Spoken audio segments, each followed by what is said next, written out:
सनातनी दहशतवाद म्हणणं हा हिंदू धर्माचा अपमान। भाजपचे मंत्री नितेश राणे यांनी पृथ्वीराज चव्हाण, जितेंद्र आव्हाड यांच्यावर टीका केली आहे। शरद पवार आणि सुप्रिया सुळेंची भूमिका हीच आहे का? नितेश राणेंनी असा सवाल उपस्थित केला। हिंदू समाजाने कधीच बाडग्या विचारांना साथ दिली नाही असंही नितेश राणेंनी म्हटलेलं आहे। हिंदू दहशतवाद किंवा सनातनी दहशतवाद ही भाषा भारताच्या हिंदू आणि संत परंपरेला बदनाम करण्यासाठी तयार केलेली व्याख्या आहे। आधी सुशील कुमार शिंदे, मग पृथ्वीराज चव्हाण आणि नंतर आता जितेंद्र आव्हाड ही भाषा वापरतात आणि हिंदू धर्माला बदनाम करण्याचा प्रयत्न करतात। जितेंद्र आव्हाड यांच्या वक्तव्याशी शरद पवार, सुप्रिया सुळे सहमत आहेत का?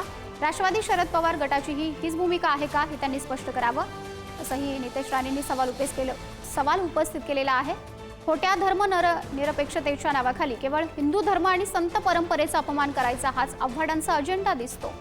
दहशतवाद हा हिंसेशी जोडलेला असतो, जिचा उद्देश लोकशाही, सहिष्णुता आणि समाजविरोधी कट रचणं असतो। सनातन हिंदू परंपरेचा इतिहास हा प्रश्नोत्तर, संवाद, वैचारिक संघर्ष आणि लोकशाहीचं दर्शन आहे। सनातनी दहशतवाद हा शब्द वापरणं म्हणजे आपल्या इतिहासाची, हिंदू परंपरेची आणि सामाजिक क्रांतीच्या प्रवाहाची थट्टा करण्याचा प्रकार आहे।